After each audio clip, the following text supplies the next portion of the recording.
Y usted en la parte de adentro tiene un cuadro que dice el plan de Jesús para alcanzar al mundo, ¿cierto? El plan ¿de quién? ¿De quién? Ya, el plan de Jesús no es el plan del pastor Marco, ni de pastor Francisco, ni los pastores de la iglesia. ¿Es el plan de quién? Es de Jesús. Es el plan de Jesús. El plan que Él ideó y que Él nos reveló a través de las Escrituras. Y este plan, que ha sido sistematizado por una persona, habla de 8 principios que el Señor Jesús usó para el discipulado personal. Recordemos que el discipulado nace y es manifestado y enseñado a través del Señor Jesucristo.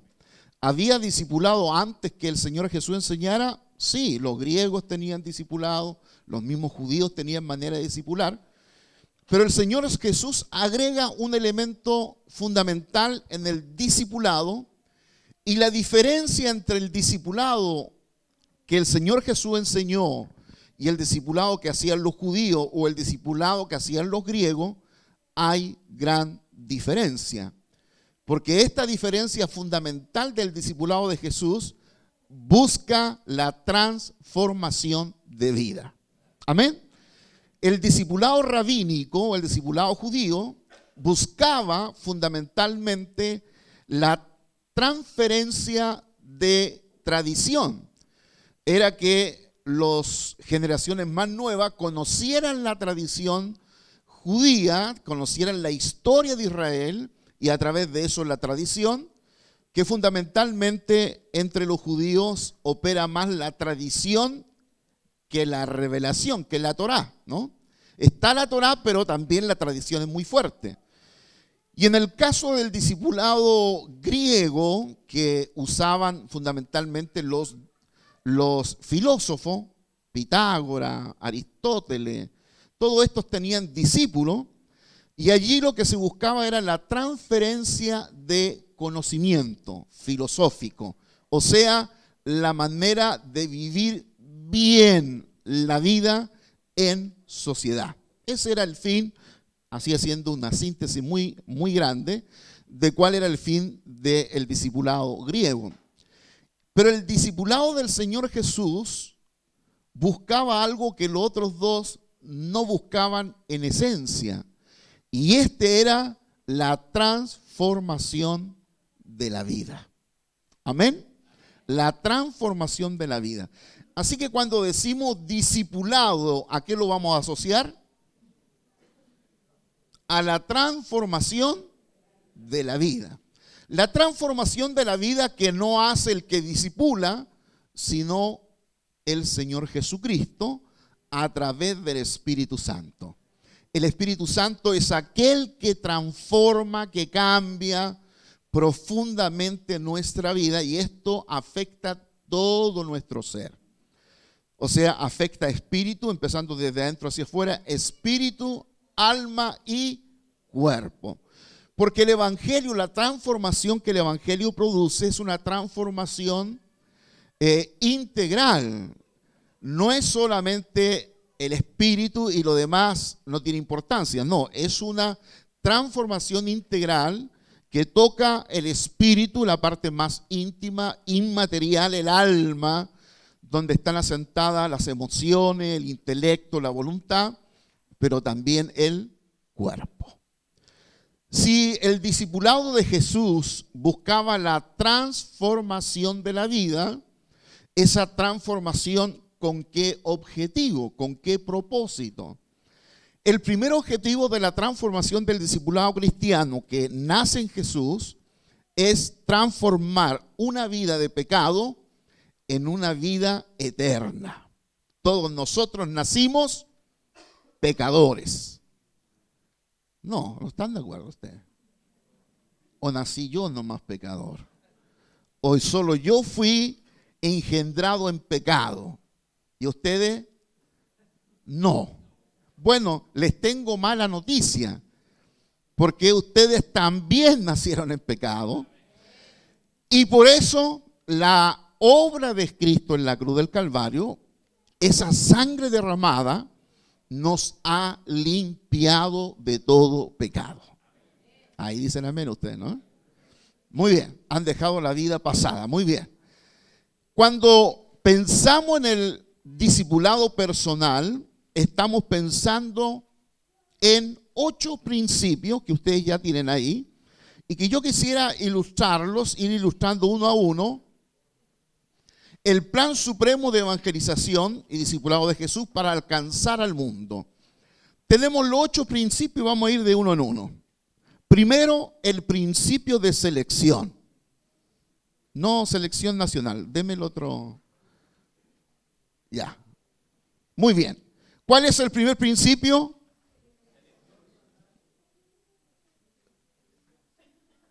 Looking. Miren la hojita adentro. ¿Cuál es el primer principio? Principio de selección.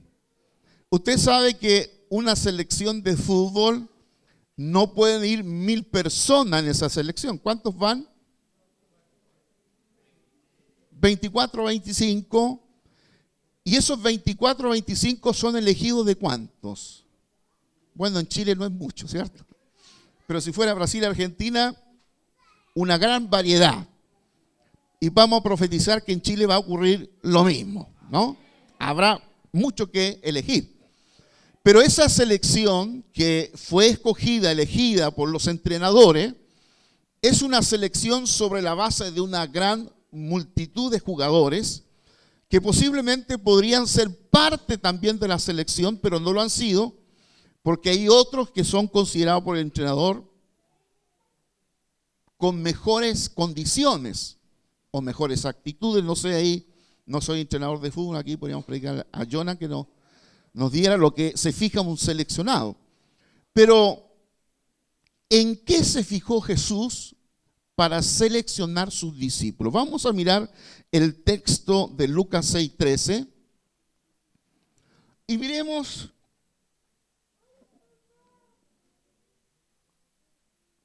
agua. Leamos todos juntos. Dice, al llegar la mañana, llamó a sus discípulos y escogió a 12 de ellos, a los que nombró apóstoles. ¿Cuántos seguían al Señor Jesús? ¿Qué dice la Biblia? Multitudes.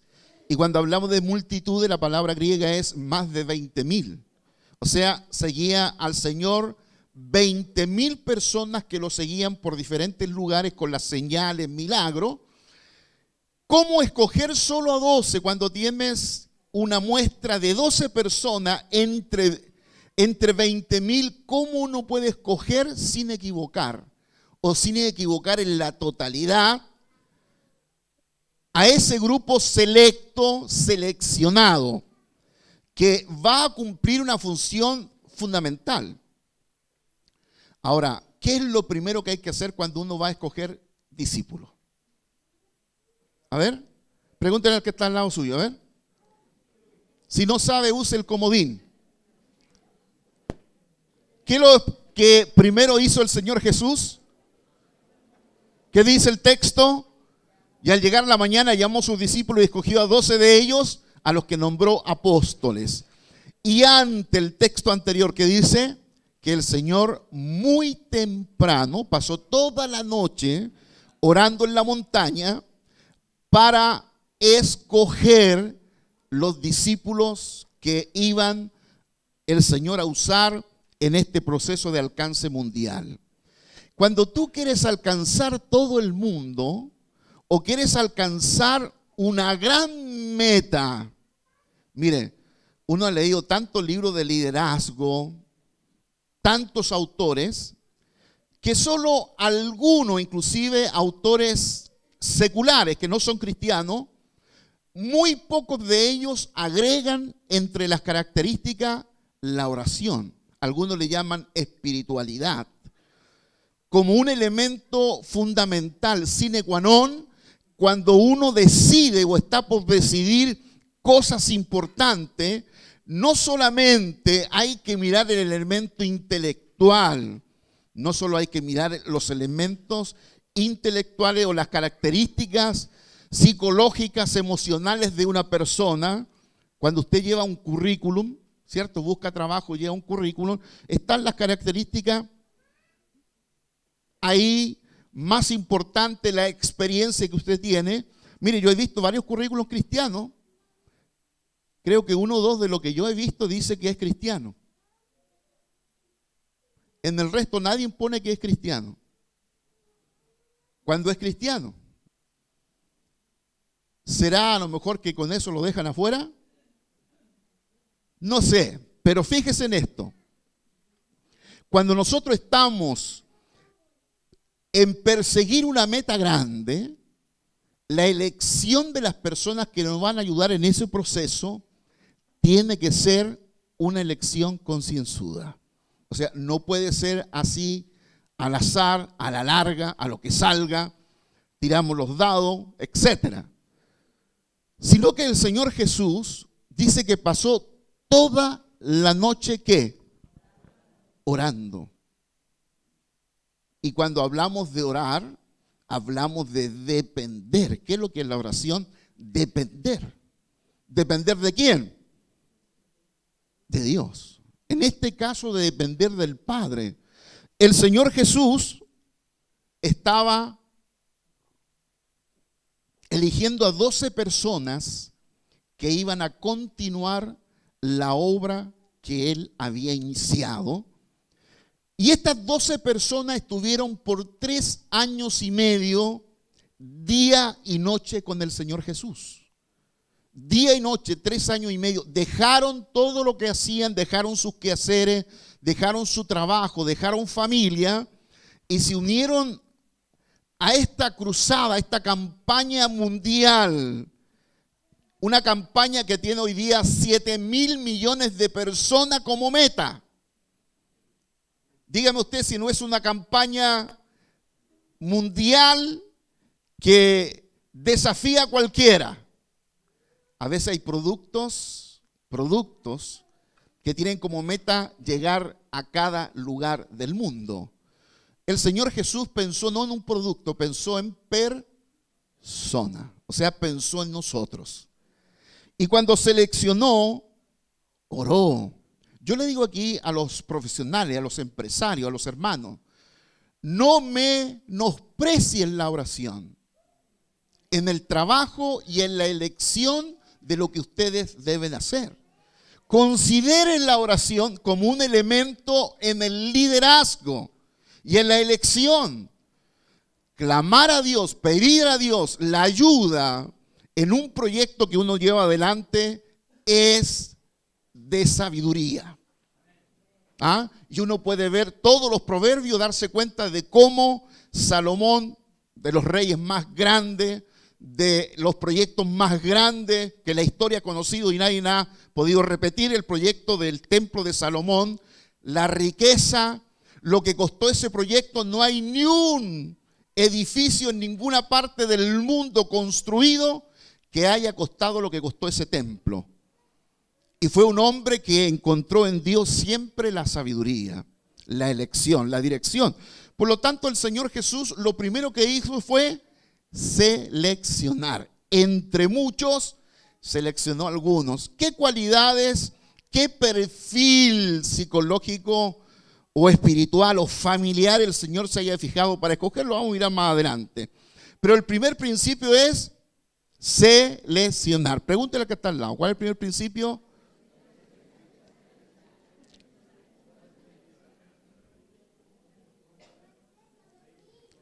Vamos al segundo principio. ¿Cuál es?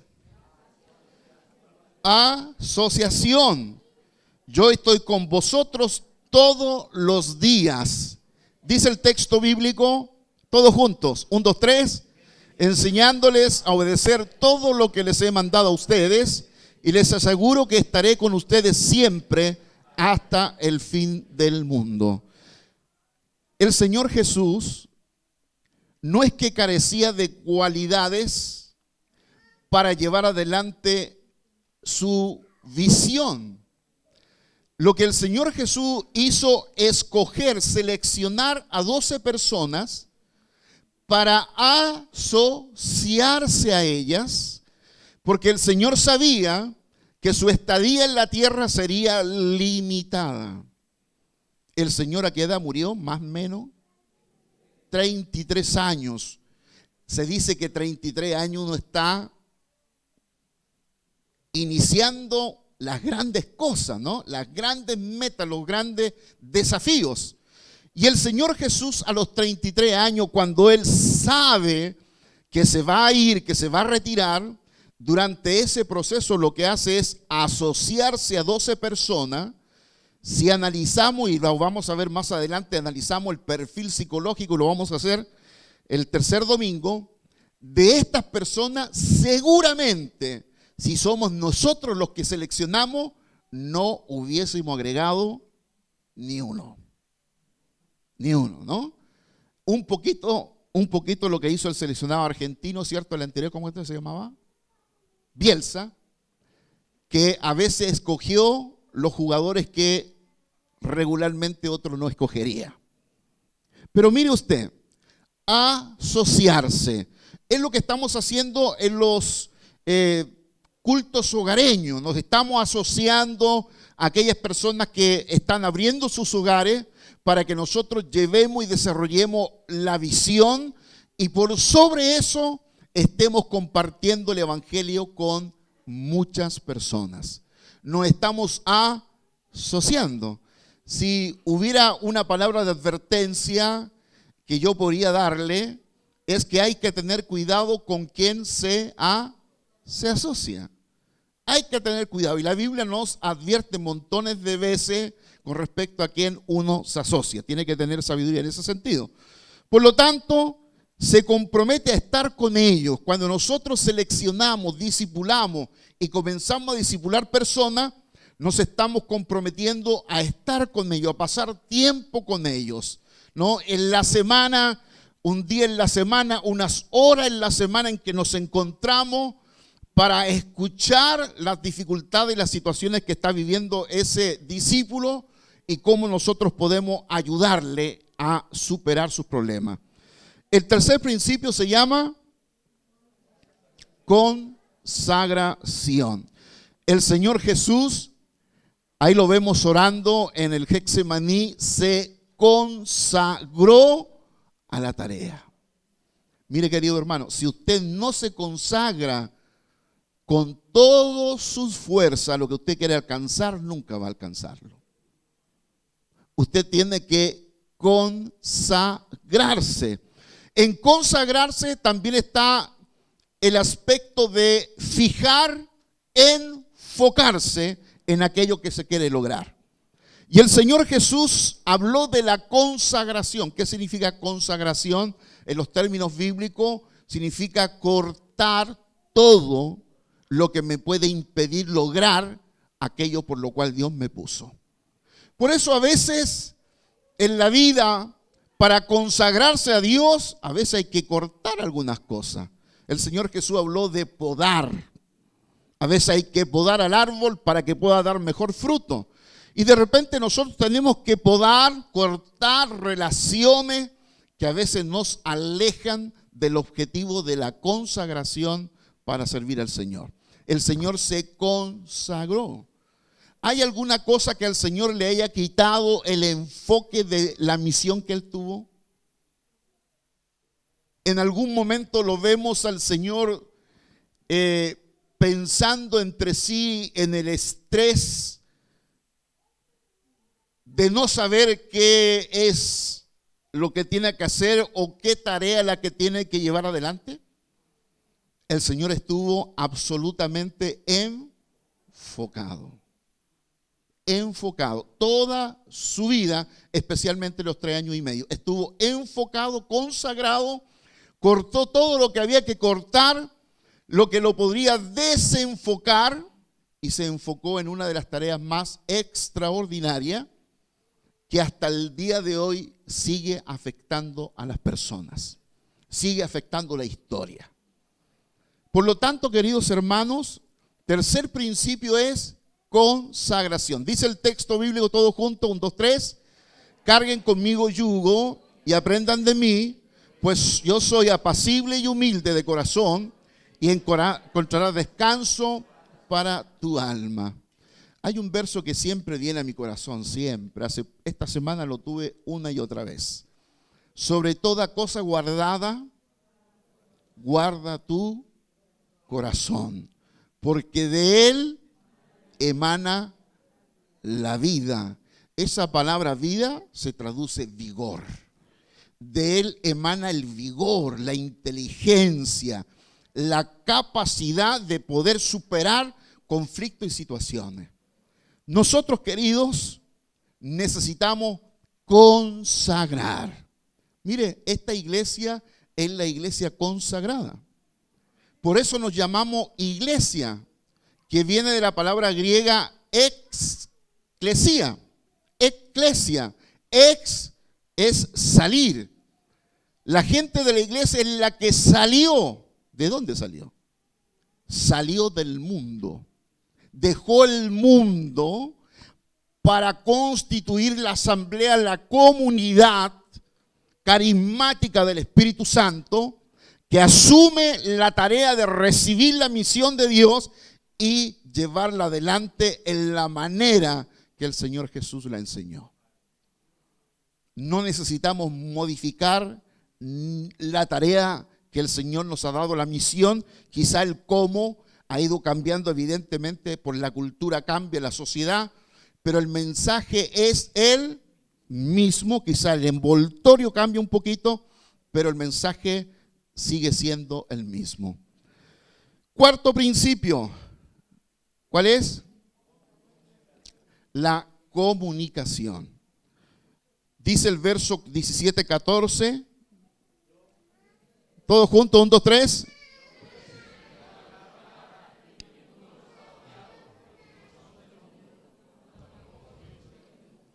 Bueno, usted no va a recibir los aplausos del mundo. En esta tarea de predicar el evangelio, nadie lo va a aplaudir en el mundo. Lo único que los van a aplaudir son las personas que Dios le abre el corazón y reciben el evangelio. Será la gente agradecida. Pero en general, en la totalidad, el mundo no nos va a aplaudir. Y yo creo que el mundo estaría súper contento si nosotros desaparecimos todo.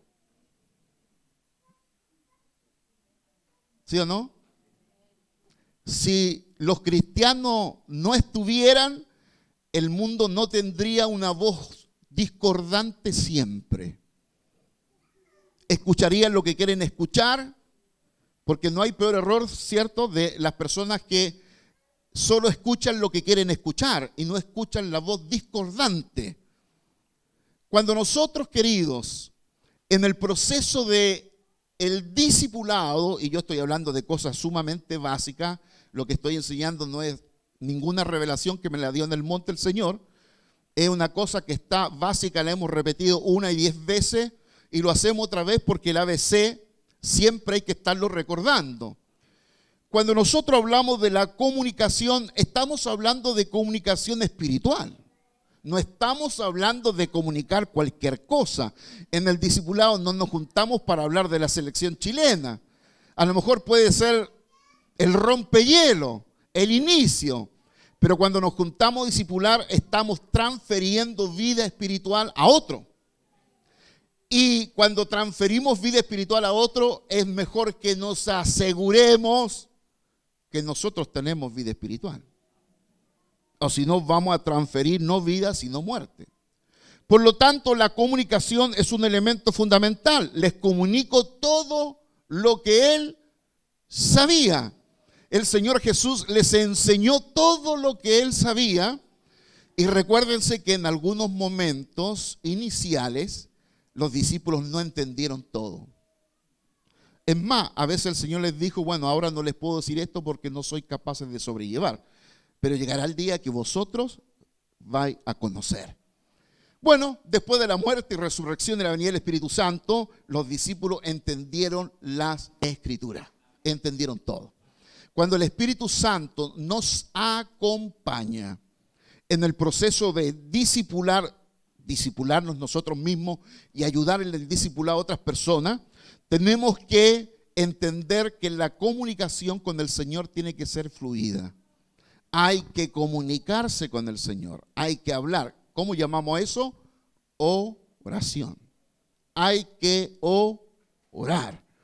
Estar comunicado con el Señor para compartir también la palabra del Señor con aquellos que nosotros estamos alcanzando.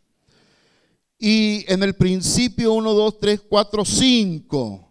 En el número 5, ¿cuál es? La demostración. Ejemplo les he dado. Hechos, Juan 13, 15 dice, a la cuenta de 3, 1, 2, 3.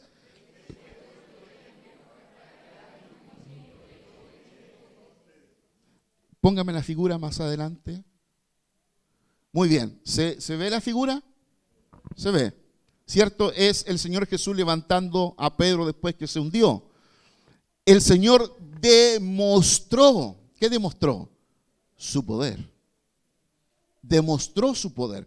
Por eso cuando salía de cruzada, salía de misiones, con todos los discípulos, el Señor sanaba, liberaba, predicaba, mostrando ¿qué cosa? Mostrando su poder. De tal manera que los discípulos no solo aprendían cuando el Señor enseñó el sermón de la montaña o el sermón del monte, sino que iban aprendiendo en la práctica. Y usted sabe que dentro de los mejores métodos para aprender es aprender haciendo. Uno aprende y hace lo que aprendió en forma inmediata. Entonces eso va quedando, la experiencia y la vivencia van quedando en las personas. Mire, es difícil discipular sin demostración del poder. Nosotros podemos constituir el discipulado solo transferencia de contenido, transferencia de doctrina, de teología. Pero si no se constituye una buena parte del discipulado en la transferencia de poder, no deja de ser un discipulado o rabínico o griego. La diferencia entre estos dos discipulados comparativamente con el discipulado de Jesús, que en el del Señor Jesús había demostración de poder. Cuando el Señor levanta a Pedro de las aguas, cuando el Señor camina sobre cuando el Señor multiplica los completos, cuando el Señor multiplica, etcétera, ¿no? Estoy contextualizando el texto. Cuando nosotros, queridos, vamos viendo la demostración del poder, mire, cuando nosotros comenzamos el discipulado, hemos seleccionado, escogido a alguien. Yo digo, el Señor escogió a 12, es como la meta, ¿no? De escoger 12. Pero nosotros podemos seleccionar a uno o a una si es mujer. Seleccionar y comenzar con todos los principios aquí, desde la selección, la asociación, la consagración, la comunicación y la demostración. Cuando oramos por nuestro discípulo, discípula, oramos, tiene que notarse el poder de Dios sobre su vida. Para expulsar los demonios, si está enferma, vamos a expulsar la enfermedad, la vamos a sanar. Si está confundida, la vamos a orientar. Si está esclava, la vamos a liberar. Porque el poder de Dios está en nosotros. Amén. El poder del Espíritu Santo está en nuestra vida, por lo tanto vamos a demostrar. Cuando demostramos el poder, ¿a quién estamos demostrando? A Jesús. Estamos demostrando a Jesús. Cuando las señales se ven, Dios testifica ¿de quién? Testifica de Jesús. Mire, un verso, me voy a salir del libreto, ¿no? Hebreos capítulo 2. A ver, Hebreo, alguien lo busque.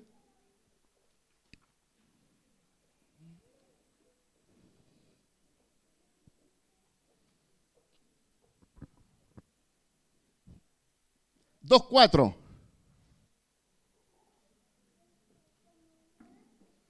¿Qué dice que dijo? ¿Qué dice? Testificando Dios juntamente con ellos, con señales y prodigios y diversos milagros y repartimiento del Espíritu Santo según, ¿quién testifica?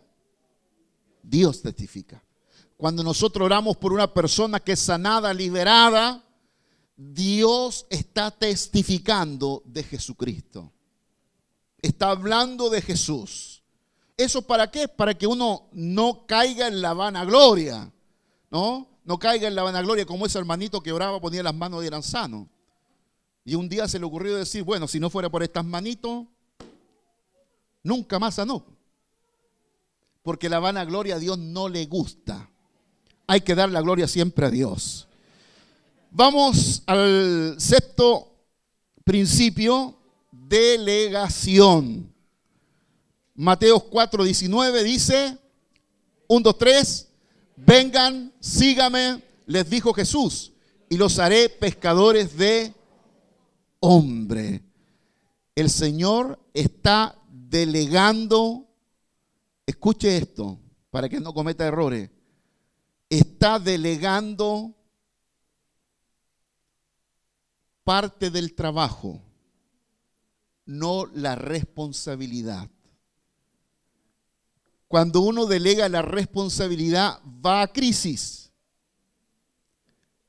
El líder nunca puede delegar la responsabilidad, puede delegar trabajo, actividad, pero la responsabilidad te la ha dado Dios, no se puede delegar. Amén. Por lo tanto, ¿qué hizo el Señor? Delegó ¿qué? Trabajo. Ahora vayan, sanen los enfermos, echen fuera demonios, limpien leprosos, resuciten a los muertos. Y los discípulos fueron ¿en qué? En ese nombre sanaron, liberaron. Ustedes se recuerdan cuando volvieron contentísimos para dar el informe de que aún los demonios se sujetaban. Por lo tanto, la delegación, nosotros delegamos el trabajo, la responsabilidad no puede ser delegada. La visión nunca puede ser delegada. Imagínense, si yo no delegara el trabajo de los hogares, tendría que hacer todos los cultos yo en los hogares. El día lunes tendría que hacer en un lado, el martes en el otro, el miércoles en el otro. Tendría que multiplicarme. ¿Por cuántos cultos son? 12. O sea, a fin de año saco una cita en el Open Door, en el manicomio. Delegamos trabajo, pero la responsabilidad en la oración, en la supervisión, en estar viendo que las cosas se están llevando a cabo, evidentemente que no podemos delegar. Pero delegamos responsabilidad en los maestros que enseñan en escuela bíblica, delegamos responsabilidad en la persona que enseña Sifos, etcétera. Estamos delegando responsabilidades, pero estamos también, y luego vamos a ver, supervisando que así ocurra. Y este es el séptimo principio, supervisión. Jesús supervisó a sus discípulos, ¿no? Todos juntos. 1, 2, 3.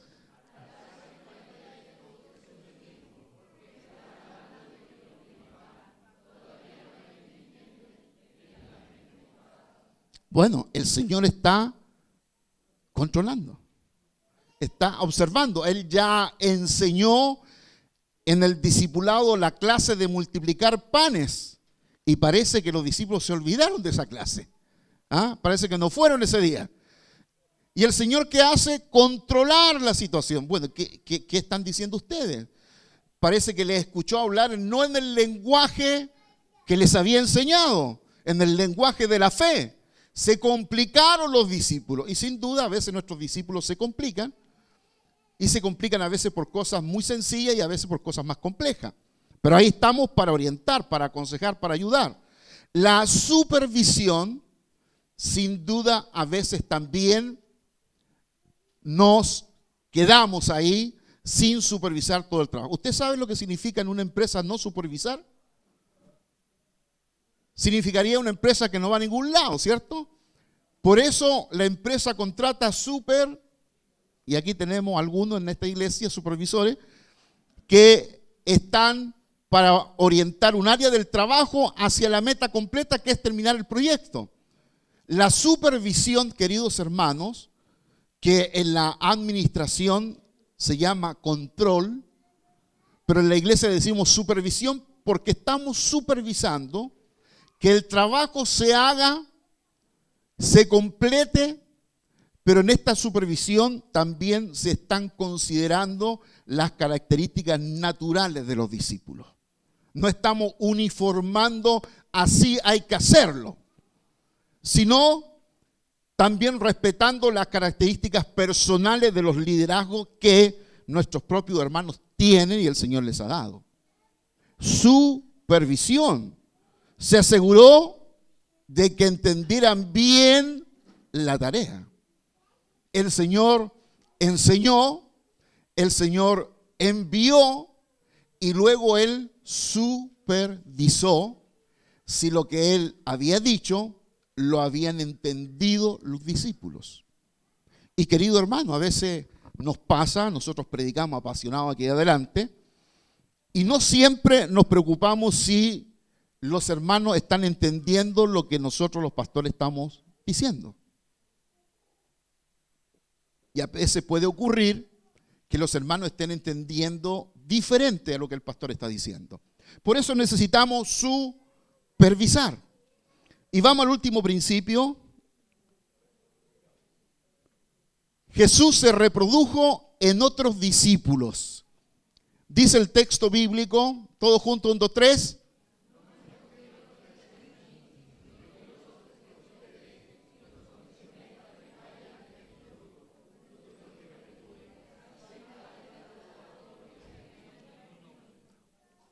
Si el discipulado, querido, y aquí está la gran diferencia entre el discipulado rabínico, griego, y el discipulado de Jesús. El discipulado de Jesús, ¿qué buscaba? Reproducir en otros discípulos. En otros discípulos. El discipulado griego lo que buscaba era transferencia de conocimiento, el otro rabínico, transferencia de tradición, pero el de Jesús, transferencia o transformación de vida y reproducción de la vida en otros. Hay que multiplicar el discipulado de Jesús en cientos de miles de personas en el mundo. Este es el fin, la meta final. Por eso nosotros en los cultos hogareños, además de ser un culto que edifica la fe de los hermanos de la iglesia, que los tenemos, algunos no los tenemos durante la semana en otras actividades de escuela bíblica, de Sifose y otro. Entonces, ¿qué busca el culto hogareño? Que aquellos que no están en otras actividades asistan a un culto hogareño de la semana, porque no es fácil vivir solo con la fe que inspira el mensaje de la predicación el día domingo. ¿Ah? Los discípulos necesitan afianzar la fe en medio de la semana y entendiendo que algunos viven lejazo, que no pueden llegar al culto del día martes, entonces agregamos un culto a 2 cuadras de su casa. No puede tomar micro media hora o venir del trabajo directo, entonces agregamos un culto pequeño, de grupo pequeño, cerca de la casa, lo más cerca de la casa, de tal manera que le quede prácticamente yendo a pie, en algunos casos, en otros queda un poco más distante. Pero si usted abre su casa, le quedará más cerca a los hermanos. Gracias, hermanos, por apoyar. A veces siento que estoy hablándole al silencio. La reproducción es fundamental en nuestra mirada del discipulado. Las iglesias que se reproducen hoy día en el mundo son las iglesias que trabajan con grupos pequeños. Es la manera de cómo el Espíritu Santo en todo el mundo ha ido guiando a la iglesia y simplemente estamos volviendo a la Biblia. Estamos volviendo al libro de los Hechos. Recuérdese que la iglesia primitiva no tuvo templos. Se reunían solamente en las en las casas. Y dice, y todos los días en el templo y por las casas, en el templo, ese era el templo, ¿cierto? Ahí de Herodes, donde no se hacía culto internamente porque entraban solamente los sacerdotes de la línea de Leví. Y una casta de la línea de Aarón eran los sumos sacerdotes. Mucha gente piensa que Jesús cuando vino al templo, vino adentro del templo. Entonces tienen la teoría o el argumento para decir, no, es que hay que ir al templo porque Jesús iba al templo. Mire, Jesús no alcanzó a entrar al templo porque no era sacerdote de la línea de Leví. Él visitó la parte externa del templo. Nunca pudo entrar. No era de la casta de Aarón. Por eso que Dios lo hace sumo sacerdote de la tribu de Judá, no de la tribu de Leví. Porque la tribu de Judá era superior a la de Leví. Ahora, cuando nosotros pensamos, querido, las casas en el Nuevo Testamento, todas las iglesias que se levantaban, se fundaban, eran en las casas. ¿Sabe cuándo la iglesia tuvo templo? Fatalmente, fue el siglo II, prácticamente el siglo III, cuando Constantino el emperador se convierte, entre comillas, y conquista todo el mundo conocido, los templos paganos los entregó a los cristianos. Pero los cristianos nunca construyeron templos. Hasta el siglo III la iglesia se reunió ¿dónde?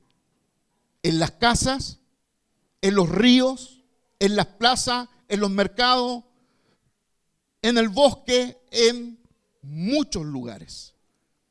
De tal manera, queridos hermanos, que cuando pensamos en el último principio de la reproducción, estamos pensando nosotros en los cultos familiares. Esos cultos familiares vamos todos los miembros de la iglesia y esperamos tener a la mayor cantidad de miembros de la iglesia concurriendo a un hogar familiar, porque es nuestra manera de ayudar, de colaborar a llevar la vida de fe intersemana, que a veces no es fácil. Por lo tanto, queridos, esperaba que sus discípulos den como fruto otros discípulos. Vamos a leer el texto otra vez. Volvamos a leerlo. 1, 2, 3.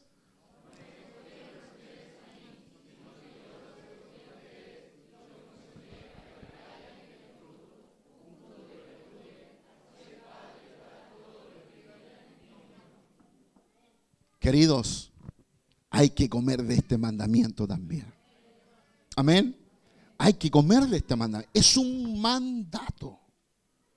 Vayan y hagan discípulos. Querido, va a ser este elemento esencial de nuestra eternidad. El compartir, el reproducirse en otros discípulos. Discípulos que amen al Señor Jesucristo y que lo amen tanto que lo quieran compartir con otros. Compartir con los cercanos, con ese radio cercano de amigos, de familia, de familiares, a veces de personas que nos rodean sin tener ni un vínculo afectivo, pero toda persona necesita conocer del Señor Jesús. Toda persona necesita conocer del plan, de la misión, de la tarea que el Señor Jesús nos ha dejado a nosotros los seres humanos. Seres humanos imperfectos, pero seres humanos pecadores, arrepentidos, con la gracia sobreabundante del Señor Jesús. Así que estos principios, queridos, iniciando este mes de énfasis en el discipulado personal, yo lo animo, lo desafío, porque sería mera filosofía no confrontarle a usted, en que usted seleccione 1, 2, 3 discípulos. Selecciónelo. Ahora mismo usted puede comenzar a pensar en uno. ¿Qué es lo que el Señor vio en aquellos que Él escogió después de orar toda una noche? ¿Cuáles fueron las características que él vio? Pareciera que el común denominador de todos ellos eran personas que amaban a Dios, pese a todas las circunstancias. Personas que estaban dispuestas a dejar todo. Imagínense una sola palabra: sígueme.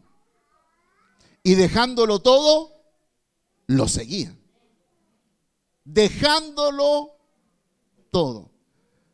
Es el problema cuando un discípulo escogemos a alguien que solo deja algunas cosas. No va a ser buen discípulo a la primera, en la primera instancia. Quizás con el tiempo deje lo demás. Pero aquellos que son discípulos buenos son aquellos que lo dejan todo. Y dejándolo todo, lo seguían. Lo seguían. Por lo tanto, queridos hermanos, yo los desafío. Piense en una persona, en 2 o 3, máximo 3, a quien usted comienza a aplicar estos principios. A lo mejor usted es persona de abundantes amigos. A lo mejor hay 10 más amigos con los que usted comparte semanalmente el trabajo o en la universidad, en el instituto o en el liceo. A lo mejor está como Jesús, tiene una gran multitud y tiene que seleccionar. Yo le recomiendo antes de seleccionar que ore. Y ore una simple oración: Señor, guíeme a seleccionar la persona indicada. Una simple oración. ¿Cuánto se va a demorar en esa oración? La nada misma, pero esa oración puede marcar y cambiar la vida de alguien. Seguimos viendo la transformación de vida como fue en el tiempo de Jesús el día de hoy. Personas que recibiendo al Señor lo dejan todo y consagran totalmente su vida al Señor.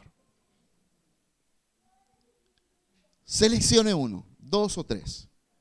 Y yo lo desafío que durante este mes y el otro, que estaremos en la temática del discipulado personal, usted comienza a orar desde ya hoy día. A lo mejor tiene lápiz, anote ahí. Tal persona. El Espíritu Santo le va a traer personas a usted. Le va a traer amigos, compañeros, que el Espíritu Santo ya ha estado trabajando en ellos. Ha estado obrando. Hay alguien orando por alguien. Orando por una persona. Y a veces a uno le toca hablarle de Cristo a una persona por la cual se ha estado orando. Y el Señor te guió y te ayudó para hacerlo. Selecciona a una persona, 2 o 3, y comienza los principios. Selecciónala, asóciate a ella, hácete amigo, hácete cercano. Está dispuesto a servirlo, regálale algo, regálale una Biblia. Comienza a lo mejor una persona que no ha considerado la vida espiritual, que no ha considerado para nada a Dios. Cuando tú le regalas una Biblia, le pones un tema en su vida que nunca pensó. Porque la Biblia solo se puede relacionar con Dios. Y comienzas a ponerle un tema en su vida que hasta ahí a lo mejor no lo ha considerado. Conságrate a esa tarea y comienza a llevar adelante tu ministerio, la misión que el Señor te ha encomendado de hacer discípulos a todas las naciones. Amén. Terminemos. Vamos a resumir rápidamente. Todos leamos los 8 principios. Primero, selección, asociación, consagración, comunicación, demostración, delegación, supervisión y reproducción. Terminamos.